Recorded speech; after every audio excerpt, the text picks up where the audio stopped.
प्रत्येक आईचं एक स्वप्न असतं, आपल्या मुलाला मोठं होताना पाहायचं, त्याला चांगलं शिक्षण द्यायचं, त्याच्या आयुष्यातील प्रत्येक संकटात त्याच्या पाठीशी उभं राहायचं आणि एक दिवस त्याला नवऱ्याच्या वेशात पाहायचं. माझंही हेच स्वप्न होतं. माझा मुलगा रोहन हा माझ्या आयुष्याचा आधार होता. त्याच्या जन्मानंतर माझं संपूर्ण आयुष्य त्याच्याभोवती फिरू लागलं. त्याच्या आनंदातच माझा आनंद होता आणि त्याच्या दुःखात माझे डोळेही पाणवायचे. माझे पती रोहन लहान असतानाच आजारपणामुळे आमची साथ सोडून गेले. त्या दिवसानंतर आई आणि वडील अशा दोन्ही भूमिका मला एकटीला निभवाव्या लागल्या. अनेक वेळा स्वतःच्या इच्छा, गरजा आणि स्वप्नांचा त्याग करून मी माझ्या मुलांचं भविष्य घडवलं. दिवसभर नोकरी करायची, संध्याकाळी घरी येऊन घर सांभाळायचं आणि रात्री उशिरापर्यंत रोहनचा अभ्यास घ्यायचा. हीच माझी दिनचर्या होती. आता रोहनही खूप समजूतदार होता. तो नेहमी म्हणायचा, आई, एक दिवस मी खूप मोठा माणूस बनेन आणि तुला कोणत्याही गोष्टीची कमतरता भासू देणार नाही.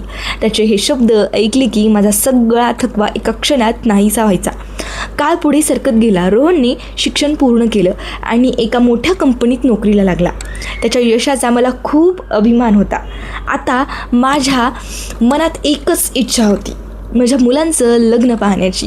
मला वाटायचं घरात सून आली की माझ्या आयुष्यात एक मुलगी येईल जी माझ्याशी मनमोकळेपणाने गप्पा मारेल, माझी काळजी घेईल आणि या घरात पुन्हा एकदा आनंदाचे, पुन्हा एकदा खूप सुंदर सुंदर असे क्षण फुलतील. काही महिन्यांनी रोहनने मला सांगितलं की त्याच्या ऑफिसमध्ये काम करणारी सायली नावाची मुलगी त्याला आवडते. तो तिच्याशी लग्न करू इच्छित होता. त्याने माझी परवानगी मागितली. मला त्याचा निर्णय आवडला. माझ्यासाठी मुलाचा आनंद सर्वात महत्त्वाचा. मी आनंदाने त्या नात्याला होकार दिला. सायली आणि तिच्या कुटुंबियाची भेट झाली. सायली शिकलेली, आत्मविश्वासू आणि बोलण्यात गोड होती. पहिल्या भेटीत तिने माझ्या पायांना स्पर्श करून आशीर्वाद घेतला. आता तिच्या त्या वागण्यामुळे माझं मन भरून आलं. मला वाटलं माझी निवड योग्य ठरली. काही महिन्यांनी दोघांचं लग्न मोठ्या आनंदात पार पडलं. घरात पुन्हा हसू, गाणी आणि आनंदाचं वातावरण निर्माण झालं. सायली घरात आली आणि पहिल्याच दिवशी तिने मला मिठी मारून म्हटलं, आई, आजपासून मी तुमची मुलगी आहे. तुम्हाला कधीच एकटं वाटू देणार नाही. तिचे ते शब्द ऐकून माझ्या डोळ्यात अक्षरशः आनंदाश्रू आले. देवाने माझी प्रार्थना ऐकली. खूप सुंदर गेले. म्हणजे ते लग्नानंतरचे जे दिवस आहेत ते खूप जास्त सुंदर गेले. आम्ही तिघे मिळून जेवायचो, संध्याकाळी चहा घेत गप्पा मारायचो आणि रविवारी बाहेर फिरायलाही जायचो. सायली माझी खूप काळजी घ्यायची. माझ्यासाठी माझ्या आवडीचा स्वयंपाक बनवायची. मला वेळेवर औषधं घ्यायला आठवण करून द्यायची. तिच्या वागण्यामुळे मला ती सून नसून माझीच मुलगी आहे असं वाटू लागलं. पण माणसाचा स्वभाव काही दिवसांत समजत नाही हे मला तेव्हा माहीत नव्हतं. लग्नाला साधारण 3 महिने असतील, म्हणजे 3 महिने झाले असतील. आता त्या दिवसापासून सायलीच्या स्वभावात हळूहळू बदल दिसू लागला. आधीसारखं हसून बोलणं कमी झालं. ती माझ्याशी औपचारिकपणे वागू लागली. मी काही सांगितलं ती शांत राहायची, पण तिच्या चेहऱ्यावर नाराजी स्पष्ट दिसायची. एक दिवस मी सहज म्हणाले, सायली, आज तुझ्या आवडीची भाजी केली आहे आणि माझ्या पण आवडीची भाजी केली आहे.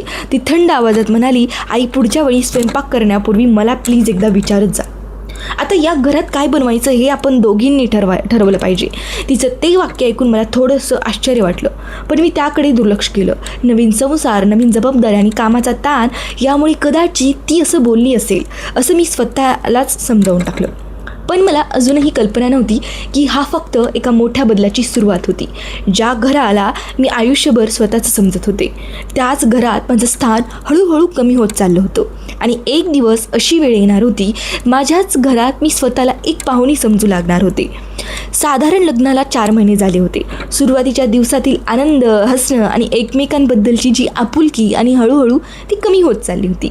सायलीच्या वागण्यात होत असलेला बदल मला रोज जाणवत होता.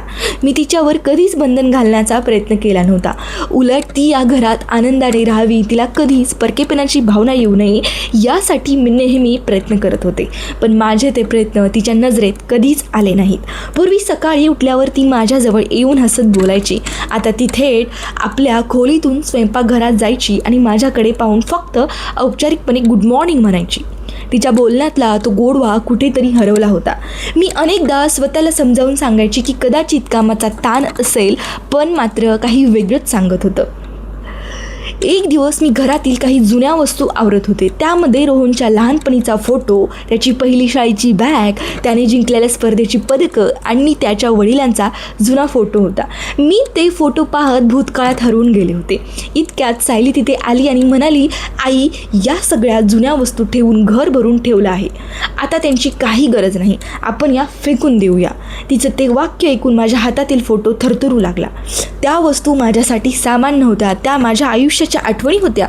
मी शांतपणे म्हणाले, बाळा, या माझ्या आठवणी आहेत, त्या मी जपून ठेवू इच्छिते. ती काहीही न बोलता तिथून निघून गेली. पण तिच्या चेहऱ्यावर नाराजी स्पष्ट दिसत होती. हळूहळू घरातील प्रत्येक गोष्टीवर तिचं नियंत्रण वाढू लागलं. कोणत्या खोलीत कोणती वस्तू ठेवायची, कोणत्या दिवशी कोणता स्वयंपाक करायचा, कोण घरी येणार आणि कोण नाही येणार, हे सर्व निर्णय ती स्वतः घेऊ लागली. मला काही विचारलंच अजिबात जात नव्हतं. म्हणजे दारातल्या कुत्र्याला पण जरा जास्त किंमत असेल तेवढीही किंमत देत नव्हती. आता काळ बदलला आहे. जुन्या पद्धतीने सगळं चालत नाही. त्या वाक्याने मला नेहमी दुःख व्हायचं, कारण मी तिला माझं मत सांगत होते, आदेश देत नव्हते. रोहनलाही या बदलांची जाणीव होत होती, पण तो प्रत्येक वेळी शांत राहायचा. ऑफिसच्या कामामुळे तो दिवसभर बाहेर असायचा. घरी आल्यावर सायली त्याला दिवसातील घडलेल्या गोष्टी सांगायची, पण त्या गोष्टींसाठी सत्यापेक्षा तिचा दृष्टिकोन जास्त महत्त्वाचा असायचा. एक दिवस सायलीने रोहनला सांगितलं, तुझी आई प्रत्येक गोष्टीत हस्तक्षेप करते. मला या घरात स्वतःचे निर्णय घ्यायलाही स्वातंत्र्य नाही. मी हे बोलणं ऐकलं नाही. मला खूप वाईट वाटलं, कारण मी कधीच तिच्या निर्णयात अडथळा आणला नव्हता. मी फक्त अनुभवातून एखादा सल्ला द्यायची. त्या रात्री रोहन माझ्याजवळ आला आणि म्हणाला, आई, तुम्ही थोडं कमी बोललात तर बरं होईल. सायलीला तिच्या पद्धतीने घर सांभाळू द्या. त्याचे ते शब्द माझ्या मनाला खूप जास्त लागले. मी आयुष्यभर ज्या घरासाठी कष्ट केले त्याच घरात आता मला गप्प राहण्याचा सल्ला दिला जात होता. मी कोणताही वाद घातला नाही. दुसऱ्या दिवसापासून मी घरातील निर्णयांमध्ये बोलणं जवळजवळ बंद केलं. जे सांगितलं जाईल तेवढंच करायचं, एवढंच मी ठरवलं. पण माझं शांत राहणंसुद्धा सायलीला खटकू लागलं. ती म्हणायची, आई मुद्दाम अबोला धरून बसतात, म्हणजे आम्हालाच दोषी वाटावं. माझ्याकडे स्वतःचं समर्थन करण्यासाठी शब्द उरले नव्हते. मी बोलले तरी चुकीची आणि गप्प राहिले तरीही मी चुकीची होते. एका रविवारी रोहनने सांगितलं, त्याचे काही मित्र घरी जेवायला येणार आहेत. मी आनंदाने तयारीला लागले. त्यांच्या आवडीचे अनेक पदार्थ बनवले. मित्रांनी जेवणाचं खूप कौतुक केलं. ते म्हणाले, काकू, तुमच्या हाताला अप्रतिम चव आहे. माझ्या चेहऱ्यावर अनेक दिवसांनी हस उमटलं. पण तेवढ्यात सायली हसत म्हणाली, अरे, आता आई जास्त स्वयंपाक करत नाहीत. आज मी त्यांना मदत केली म्हणून जेवण इतकं छान झालं. मी तिच्याकडे पाहिलं. त्या एका वाक्यात तिने माझ्या अनेक तासांच्या मेहनतीचं श्रेय सहज स्वतःकडे घेतलं होतं. मी काहीच बोलले नाही, कारण मला समजलं होतं की आता सत्य सांगूनही कोणाचा विश्वास बसणार नाही. त्या रात्री मी देवघरात बसून देवाला एकच प्रश्न विचारत होते, मी नेमकं कोणतं पाप केलं आहे? ज्या सुनेला मी मुलगी मानलं तीच आज मला माझ्या घरात परकी का समजू लागली आहे? पण मला अजून कल्पनाही नव्हती. ती फक्त सुरुवात होती. पुढे अशी एक घटना घडणार होती, ज्यानंतर माझ्या स्वतःच्या मुलाचाही माझ्यावरचा विश्वास डळमळीत होणार होता आणि माझ्या आयुष्याची सर्वात मोठी परीक्षा सुरू होणार होती. काळ पुढे सरकत होता, पण माझ्या आयुष्यातील आनंद मात्र दिवसेंदिवस कमी होत चालला होता. एकेकाळी हसण्या खेळण्याचे भरलेलं माझं घर आता शांत झालं होतं. त्या शांततेत अनेक न बोललेले शब्द, मनातील वेदना आणि तुटलेली नाती दडलेली होती. मी रोज स्वतःला समजावून सांगायची की प्रत्येक घरात थोडेफार मतभेद होतात, पण हे मतभेद आता मनात खोल जखमा करून जात होते. सायलीने हळूहळू घरातील प्रत्येक गोष्टीवर स्वतःचा अधिकार प्रस्थापित करायला सुरुवात केली. स्वयंपाकघरातील वस्तूंपासून ते हॉलमधील फर्निचरपर्यंत सर्व काही तिच्या मर्जीनुसार बदलू लागलं. मी काही विचारलं किंवा एखादा सल्ला दिला तर ती हसून म्हणायची, आई, तुम्ही आता आराम करा, हे सगळं मी पाहते. सुरुवातीला तिचं हे वाक्य मला काळजीपोटी बदललेलं वाटतं, पण नंतर लक्षात आलं की ती मला जबाबदाऱ्यांपासून दूर करत नव्हती, तर हळूहळू या घरापासून दूर करत होती. एक दिवस मी सकाळी उठून देवघरात पूजा करायला गेले. अनेक वर्षांपासून ती माझी सवय होती. देवाला फुलं अर्पण करून घरातील सर्वांच्या सुखासाठी प्रार्थना केल्याशिवाय माझा दिवस सुरू होत नसे. पण त्या दिवशी देवघरात गेल्यावर मला धक्का बसला. देवघराचं संपूर्ण रूप बदललं होतं. मूर्तींची जागा बदलली होती. माझ्या हाताने सजवलेलं देवघर पूर्णपणे नव्यानं मांडलं होतं. मी सायलीला विचारलं, बाळा, हे सगळं कधी केलंस? ती सहज म्हणाली, आई, जुन्या पद्धतीचं देवघर आता चांगलं दिसत नाही, म्हणून मी सगळं बदललं. मी शांत राहिले. देवघर बदलल्याचं मला दुःख नव्हतं, पण एकदाही मला विचारण्याची गरज तिला वाटली नाही याचं दुःख होतं. काही दिवसांनी आणखी एक प्रसंग घडला. माझी लहान बहीण अनेक दिवसांनी भेटलो होतो तेव्हा जुन्या आठवणींमध्ये रमून गप्पा मारत बसलो होतो. तेवढ्यात सायली आली आणि म्हणाली, आई, पुढच्या वेळी कोणाला घरी बोलवायचं असेल तर आधी मला सांगा. अचानक पाहुणे आले की माझं सगळं नियोजन बिघडतं. आता माझ्या बहिणीसमोर मला खूप लाज वाटली. मी तिच्याकडे पाहिलं. तिने फक्त माझा हात घट्ट पकडला आणि विषय बदलला. पण तिच्या डोळ्यात माझ्यासाठी दुःख स्पष्ट दिसत होतं. ती गेल्यावर मी खूप वेळ एकटीच बसून राहिले. आयुष्यभर मी या घराचे दरवाजे सर्वांसाठी उघडे ठेवले. आज मात्र माझ्याच नातेवाईकांना घरी बोलवण्यासाठी मला परवानगी घ्यावी लागणार होती. सायलीचं वागणं दिवसेंदिवस बदलत होतं. ती रोहनसमोर माझ्याबद्दल अशा पद्धतीने बोलू लागली की त्यालाही माझ्याविषयी गैरसमज होऊ लागले. एका संध्याकाळी मी हॉलमध्ये बसले होते. रोहन ऑफिसमधून आला. सायलीने त्याला सांगितलं, तुझ्या आईला अजूनही प्रत्येक गोष्टीत निर्णय घ्यायची सवय आहे. मला या घरात माझं स्वतःचं अस्तित्व वाटत नाही. रोहन काही क्षण शांत राहिला. मग तो माझ्याकडे वळून म्हणाला, आई, तुम्ही थोडं बसायलाच हवं. आता घराची जबाबदारी सायलीकडे आहे. ते वाक्य ऐकून माझं हृदय अक्षरशः तुटलं. मी त्याला शांतपणे म्हणाले, बाळा, मी आजवर एकदाही तुझ्या संसारात हस्तक्षेप केला नाही. मी फक्त माझं घर समजून काही गोष्टी सांगत होते. पण माझं बोलणं पूर्ण होण्याआधी रोहन म्हणाला, आई, कृपया हा विषय इथेच थांबवा.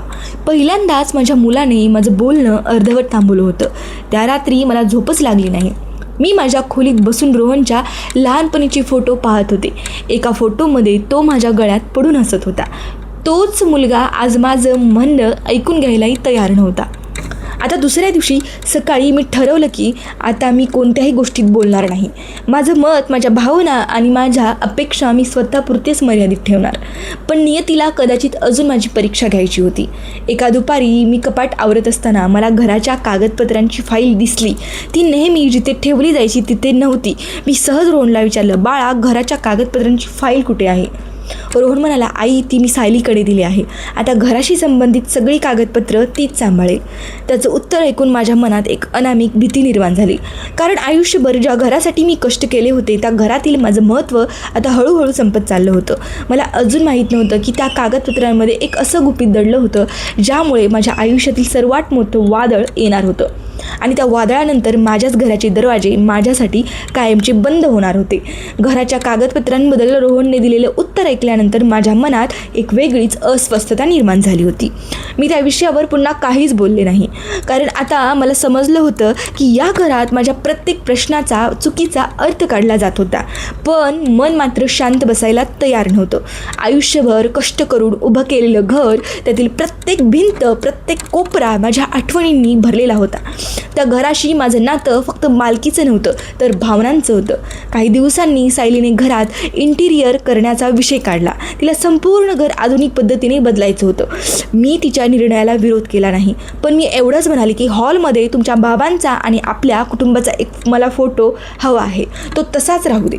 ती लगेच म्हणाली, आई, जुन्या गोष्टींना धरून बसणं तर नवीन आयुष्य जगता येणार नाही. मी शांत राहिले. काही दिवसांनी काम सुरू झालं. मी सकाळी मंदिरात जाऊन आले आणि घरी परतल्यावर पाहिलं तर माझ्या नवऱ्याचा फोटो, मोठा फोटो जो भिंतीवर लावला होता, तो उतरवून स्टोअरमध्ये ठेवला होता. माझ्या डोळ्यात अश्रू आले. त्या फोटोसमोर उभं राहून मी कितीतरी वेळ रडत राहिले. तो फोटो म्हणजे माझ्यासाठी फक्त एक फ्रेम नव्हती, ती माझ्या संपूर्ण आयुष्याची आठवण होती. सायलीने मला रडताना पाहिलं पण तिच्या चेहऱ्यावर कोणताही पश्चाताप नव्हता. ती फक्त एवढंच म्हणाली, आई, घर सुंदर दिसायला हवं, भावना वेगळ्या आणि सजावट वेगळी. त्या क्षणी मला पहिल्यांदाच जाणवलं की काही लोक घर सजवताना न कळत नात्यांची ऊब काढून टाकतात. याच दरम्यान रोहनच्या ऑफिसमध्ये त्याला मोठी बढती मिळाली. घरात आनंदाचं वातावरण होतं. मी देवाचे आभार मानले. माझ्या मुलांचं यश पाहून माझं मन अभिमानाने भरून आलं. मी त्याच्या आवडीचा गोड पदार्थ बनवला आणि त्याचं अभिनंदन केलं. पण संध्याकाळी काही पाहुणे आले असताना सायली हसत म्हणाली, रोहन आज जिथे आहे तिथे पोहोचवण्यासाठी मी त्याला खूप साथ दिली. लग्नानंतर त्याच्या आयुष्यात खूप सकारात्मक बदल झाले. तिचं बोलणं चुकीचं नव्हतं पण त्या त्याच्या वाक्यात एकदाही माझा उल्लेख नव्हता. मी अनेक वर्ष कष्ट करून त्याला शिक्षण दिलं, त्याला संकटातून बाहेर काढलं, त्याच्यासाठी स्वतःची स्वप्न बाजूला ठेवली, पण त्या सगळ्यांची किंमत जणू काही एका क्षणात विसरली गेली. मी काहीच बोलले नाही. मला आता गप्प राहण्याची सवय झाली होती. 2 आठवड्यांनी एक मोठा धक्का बसला. मी माझ्या बँकेच्या पासबुकची नोंद करायला बँकेत गेले होते. तिथे एका ओळखीच्या कर्मचाऱ्याने सहज विचारलं, काकू घराचं कर्ज संपलं ना, आता नवीन कागदपत्र तयार झाली असतील. मी आश्चर्याने, नवीन कागदपत्र कोणती? त्याने लगेच विषय बदलला, पण माझ्या मनात संशयाचं वादळ उठलं. घरी आल्यावर मी रोहनला विचारलं, बाळा घराच्या कागदपत्रामध्ये काही बदल केला आहेस का? तो काही क्षण शांत राहिला. सायलीने त्याच्याकडे पाहिलं. मग रोहन म्हणाला, आई आम्ही घर माझ्या नावावरून संयुक्त नावाने करण्याचा विचार करत आहोत. माझ्या हातातून पाण्याचा ग्लास खाली पडला. मी शांत आवाजात विचारलं, मला एकदाही सांगण्याची गरज वाटली नाही का तुला? सायली लगेच म्हणाली, आई आम्ही काही चुकीचं करत नाही. उद्या काही झालं तर सगळं व्यवस्थित राहावं म्हणून हा निर्णय घेतला. मी तिच्याकडे पाहिलं आणि म्हणाले, निर्णय चुकीचा नाही बाळा, पण ज्यांनी हे घर उभं केलं त्यांना विचारणं तरी आवश्यक होतं. रोहन काही बोलला नाही. त्याने पुन्हा शांतता निवडली. त्या रात्री मी माझ्या खोलीत बसून संपूर्ण आयुष्य डोळ्यांसमोर उभं केलं. नवऱ्याच्या निधनानंतर केलेला संघर्ष, मुलासाठी केलेला त्याग, उपाशी राहून त्याला शिकवलेले दिवस, आणि आज त्याच घरात मला स्वतःच्या अस्तित्वाचा पुरावा द्यावा लागत होता. मी देवासमोर बसले आणि एकच प्रार्थना केली, देवा मला संपत्ती नको, अधिकार नको, फक्त माझ्या मुलाच्या मनात माझ्यासाठी असलेला आदर परत मिळू दे. पण दुसऱ्याच दिवशी सकाळी अशी घटना घडली जिने माझं आयुष्य पूर्णपणे बदलून टाकलं. सायलीने माझ्यासमोर एक बॅग ठेवली आणि शांत आवाजात म्हणाली, आई काही दिवस तुम्ही वृद्धाश्रमात राहिलात तर सगळ्यांसाठी बरं होईल. हे शब्द ऐकून माझ्या पायाखालची जमीन सरकली. माझ्या स्वतःच्या घरात माझ्याच मुलाच्या समोर मला घर सोडण्याचं सांगितलं जात होतं. मी थरथरत्या नजरेने रोहनकडे पाहिलं. तो खाली मान घालून शांत उभा होता.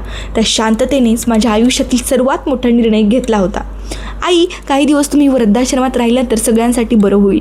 सायलीच्या तोंडून हे शब्द ऐकताच माझ्या डोळ्यांसमोर अंधार दाटून आला. आयुष्यभर ज्या घरासाठी मी संघर्ष केला, ज्या घरात माझ्या संसाराच्या असंख्य आठवणी होत्या, त्याच घरातून मला निघून जाण्यास सांगितलं जात होतं. माझ्या हातातील बॅग खाली पडली. मी थरथरत्या नजरेने रोहनकडे पाहिलं. मला वाटलं तो लगेच म्हणेल, सायली तू काय बोलत आहेस? हे घर आईचं आहे. पण रोहन शांत उभा होता. त्याची ती शांतता माझ्यासाठी कोणत्याही शब्दांपेक्षा जास्त वेदनादायक होती. त्या एका क्षणी मला जाणवलं की मी माझा मुलगा हरवला आहे. मी डोळ्यातले अश्रू पुसले आणि शांतपणे विचारलं, रोहन हा निर्णय तुझाही आहे का? त्याने खाली मान घातली आणि हळू आवाजात म्हणाला, आई काही दिवस अंतर राहिलं तर घरातले वाद कमी होतील. हे ऐकताच माझं हृदय अक्षरशः तुटलं. ज्या मुलासाठी मी आयुष्यभर स्वतःच्या सुखाचा त्याग केला, त्यालाच आज मी ओझं वाटत होते. मी कोणताही वाद घातला नाही. माझ्या खोलीत गेले, कपाट उघडलं. काही कपडे, माझ्या नवऱ्याचा फोटो, देवाची छोटी मूर्ती आणि रोहनच्या लहानपणीचा एक फोटो माझ्या बॅगेत ठेवला. एवढंच माझं आयुष्य उरलं होतं. घराबाहेर पडताना मी एकदाच मागे वळून पाहिलं. त्या भिंतीमध्ये माझं संपूर्ण आयुष्य होतं, पण त्या घरात आता माझ्यासाठी जागा उरली नव्हती. मी वृद्धाश्रमात जाऊन उभी राहिले. तिथे माझ्यासाठी अनेक आईवडील होते. माझ्यासारखे दुसऱ्या मुलांचे आईवडील तिथे आले होते. प्रत्येकाच्या चेहऱ्यावर वेगळी कथा होती, पण वेदना मात्र सारखीच होती. सुरुवातीचे काही दिवस मी कोणाशीच बोलत नव्हते. फक्त देवासमोर बसून एकच प्रश्न विचारायचे, माझी चूक नेमकी काय होती?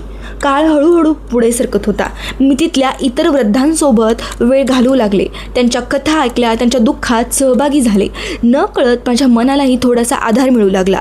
दरम्यान रोहनच्या आयुष्यात मात्र सगळं बदललं होतं. आई घरात नसल्यामुळे त्याला अनेक छोट्या गोष्टींची जाणीव होऊ लागली.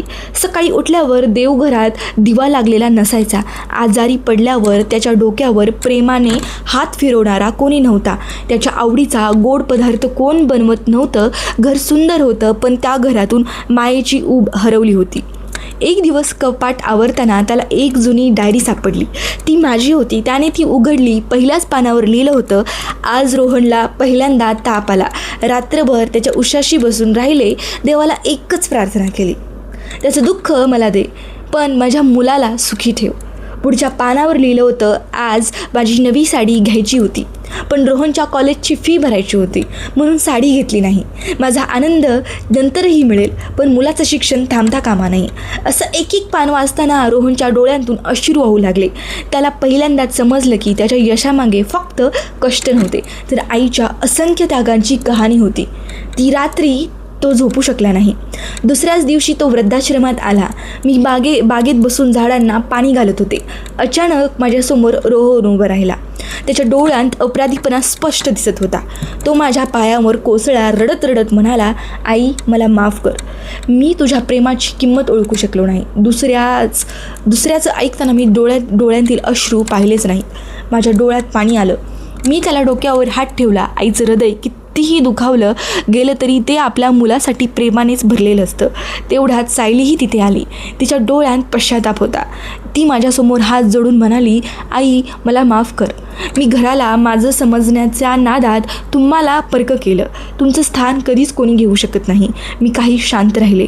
मग हसून म्हणाले, घर विटांनी नाही तर नात्यांनी उभं राहतं, आणि नातं टिकवायचं असेल तर अहंकार नाही तर प्रेम जपावं लागतं. आता रोहनने माझा हात हातात घेतला आणि म्हणाला, आई चला, तुमच्याशिवाय ते घर आता घरच राहिलेलं नाही. मी त्यांच्यासोबत घरी परतले. त्या दिवसानंतर आमच्या घरात एक नियम झाला, कोणताही निर्णय तिघांनी मिळून घ्यायचा. कोणाच्याही भावना दुर्लक्षित करायच्या नाहीत. सासू, सून आणि मुलगा या तिघांनाही समान आदर द्यायचा. हळूहळू घरात पुन्हा हसू परतलं. देवघरात पुन्हा दिवा लागला. सण पुन्हा उत्साहाने साजरे होऊ लागले. आणि सर्वात महत्त्वाचं म्हणजे त्या घरात पुन्हा एकदा आपलेपणा परत आला. कथेचा संदेश, आई वडिलांनी मुलांसाठी केलेला त्याग कधीही विसरू नयेत.